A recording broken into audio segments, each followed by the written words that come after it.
Magandang araw po sa inyong lahat, mga giliw naming tagapakinig. Samahan niyo po sana ako sa isa na namang story ni Chuck na magpapa-inlove sa ating lahat. Mga kwento na magpaparamdam ng aral, pusong sugatan, mga pusong sawi at mga pusong puno ng pagmamahal. Pero bago tayo magpatuloy, kung bago ka pa lamang sa aking channel ay pakilike po ng ating video, paklik din ng subscribe button, gayon din ang bell icon para lagi kayong updated sa mga parating ko pang uploads. Matagal nang nagtatrabaho bilang security guard sa isang malaking kumpanya si Mang Adonis. Mayroon siyang 3 anak na pinag-aaral sa kolehiyo kaya kahit napagod na ay di siya mapahinto. Katwiran ng Ginoo, konting pagbabanat ng buto na lamang ay makakapahinga na rin naman siya. Basta, masiguro niya lang na maayos na ang buhay ng mga anak niya. Bukod doon, mabait naman din ang amo niya si Mr. Sebastian. Kahit pa sobrang yaman na nito ay parang kapantay lang niya ang tingin nito sa kanya, nakikipagkwentuhan pag may oras at nagbibigay pa nga ng pagkain. Good afternoon, sir. Aga nang uwi niyo po ah. Bati ni Mang Adonis sa amo. Karaniwan kasi ay alas 4 ito lumalabas ng opisina, alas 2 pa lamang ng hapon ngayon. Sa halip na sumagot ay tinanguan lang niya ito. Baka pagod, mukhang problemado rin. Ilang oras pa ang hinintay niya. Pasado alas 8 ng gabi ay naglalakad na siya pa uwi. Himas niya pa ang 2 sentido dahil sumasakit iyon. Sa edad niyang 50 ay napakarami niya ng iniindang sakit. Nagulat na lang siya nang may yumakap sa binti niya. Pagtingin niya ay isang batang lalaki na kulot ang buhok. Kitang-kita sa itsura nito na hindi ito Pilipino. Ibang lahi dahil asul ang mata. Siguro ay nasa 2 taong gulang na ang bata. Oh, naku Otoy, nasaan ba ang magulang mo? Lumingon pa si Mang Adonis sa kaliwat kanan pero walang naroon. Sino naman ang mag-iiwan ng batang maliit sa ganitong lugar? Madilim at marumi. Wala nang masyadong tao. Iba ang kutob niya nang may marinig siyang makina ng sasakyan kaya nagkubli lang siya ng kaunti sa isang eskinita. Bit-bit ang bata na bakas ang takot sa mga mata. Ilang sandali pa ay bumaba ang sakay ng van. Di man ito masyadong nakikita ni Mang Adonis ay alam niyang may hawak na matulis na bagay ang mga lalaki. Ano ba naman yan, Raul? Pera na, naging bato pa. Bakit mo kasi iniwan sa sasakyan? Sayang ang kikitain sana natin ngayon. Galit na saad ni Alberto. Napaihi ako eh. Malay ko bang may muwang na yun? Ano kayo nang sasabihin natin sa buyer? Problemadong saad nito. Aba, malay ko. Kasalanan mo to. Ay, alam mo Alberto, imbes na mag-away tayo, hanapin na lang natin ang batang yun at baka nagtatago lamang. Inis na wika ni Raul. Ang higpit naman ng pagkakayakap ng bata kay Mang Adonis ng sandaling yun. Maiiyak na ito na tila nakikiusap ang mga mata na huwag siyang pabayaan. Kaya nakadama ng awa ang matanda para sa batang lalaki. Buti na lang, ilang oras pa ang lumipas tila napagod na ng paghahanap ang 2 lalaki at umalis na rin ang mga ito. Dali-daling nagpunta sa barangay si Mang Adonis upang humingi ng tulong at upang dito niya dalhin ang bata para mas madali itong makita ng mga magulang nito na Chuck. Nag-aalala na sa kalagayan ng bata. Nangako naman ang kapitan na sila na ang bahala. Paalis na sana si Mang Adonis pero di kinaya ng konsensya niya na iwang mag-isa doon ang bata. Lalo pa at nakaangat ang 2 braso nito at nagpapakarga sa kanya. Sige Kap, dadalhin ko na muna sa amin. Sabihan niyo na lang po ako kung may maghahanap po sa kanya. Sabi niya at kinuha ang bata nang umiti sa kanya. Noong una ay hindi sang-ayon ang misis ni Mang Adonis sa pagkupkup niya kay Sam. Nalaman niyang iyon ang pangalan ng bata dahil paulit-ulit nitong sinasabi. Nang magtagal ay lumambot rin ang puso ng ginang at ito na mismo ang nagpapaligo sa bata. Ilang linggo na ang nakalipas ay wala pa rin nagke-claim kay Sam. Nagkaroon lamang sila ng problema ng lagnatin nito. Sobrang taas. Hindi malaman ng may edad na mag-asawa kung ano ang gagawin. Naisin man ni Mang Adonis na lumiban sa trabaho ay di naman pwede.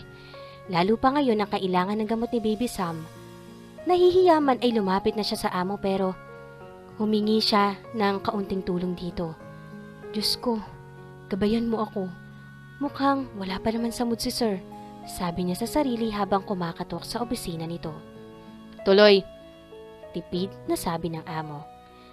Sir? Ano ho, ito ang first time ko na gagawin ito talaga. Kakapalan ko na ho ang mukha ko. Kailangan ko talaga gawa ng iyong maliit kong anak ay may sakit. Nakatungong sabi niya. Medyo kumunot naman ang noo ng amo. Maliit? Di ba kolehiyo na ang mga anak mo? Napabuntong hininga si Mang Adonis. Siguro ay dapat niya nang sabihin ang totoo sa amo niya. Ay, hindi ko ho talaga anak yung bata. Pauwi po ako nang yumakap na lang siya sa binti ko. Natuklasan ko hong may kumuha pala sa kanya na mga nakavan. Nakatakas lang ang bata. Matalino nga ako sa edad na 2 o 3 Nagawa niyang takasan yung kumuha sa kanya. Pero ang problema ho kasi ay hanggang ngayon di ko mahanap ang magulang niya. Alam kong nag-aalala na ang mga yon. Ang alam ko lang, Sam ang pangalan niya. Kulot ang buhok at parang kano. May sakit ho kasi ngayon, sir. Hindi ko maaaring pabayaan dahil napamahal na rin sa akin. Hindi na natapos pa ni Mang Adonis ang sasabihin niya nang bigla na lamang siyang yakapin ni Mr. Sebastian. Diyos ko, salamat! Napakabuti mo, Adonis. Salamat po. Paulit-ulit na bulong nito. Si Sam pala ay ang nawawala na apo ni Mr. Sebastian. Anak ito ng panganay ng matanda na nakapag-asawa ng foreigner. Iyon din ang dahilan kung bakit laging tuliro at tila balisa ang amo. Alam lang nila na kinuha ang bata ng puting van pero nang pumasok iyon sa mga makikipot na lugar ay di na nila nahanap kung saan nagpunta dahil sira ang CCTV sa lugar na iyon. Hanggat kaya ko hong tumulong, tutulong ako. Hindi man si Sam yun, tutulungan ko pa din kasi alam kong yun ang tama. At nagpapasalamat din ho ako dahil kayo ang pamilya ni Sam na alam kong mabubuting tao. Nakangiti na saad ni Mang Adonis. Magkahalong emosyon naman ang nadarama niya. Malungkot dahil alam niyang mawawala na sa kanila si Sam. Dahil sa ilang linggo na pananatili ng bata sa kanila ay natutunan na nila itong mahalin at itrinatong parte ng pamilya. Ngunit kaakibat noon ang saya dahil sa wakas mapupunta na ang bata sa totoo nitong magulang. Napakahigpit naman ang yakap ni Mr. Sebastian na makita nito ang apo. Kita rin ni Mang Adonis ang saya sa mga mata ng magulang ni Sam na makita nito ang kanilang anak.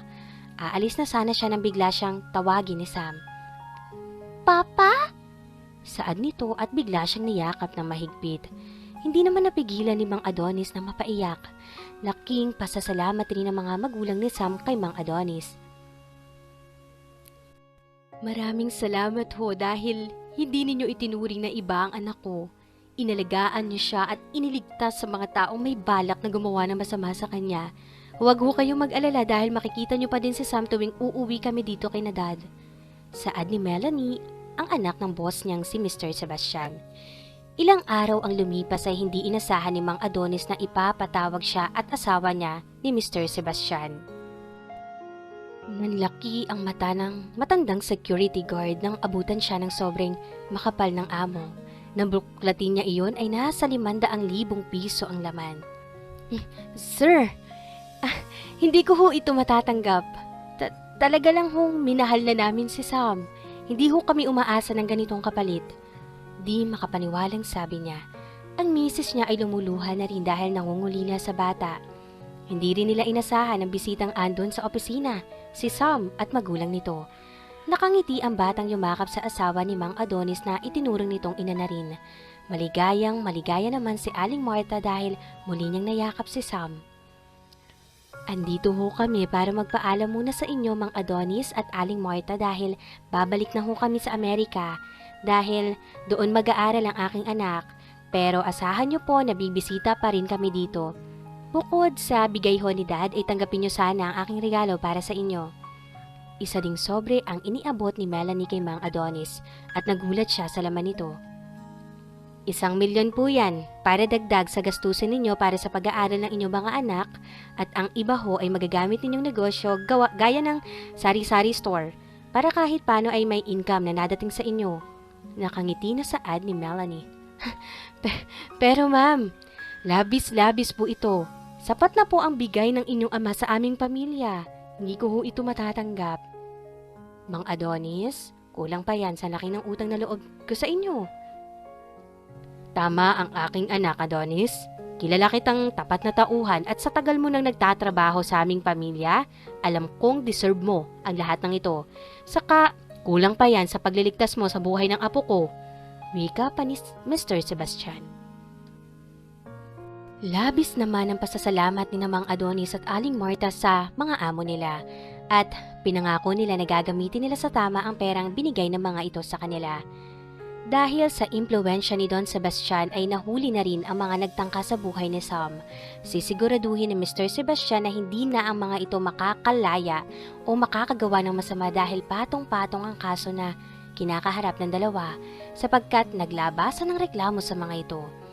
Mula nga noon ay naging magkaibigan na rin sina Mang Adonis at amo nito. Kahit na may pera na sila ay nananatili siyang nagtatrabaho sa pamilya Sebastian.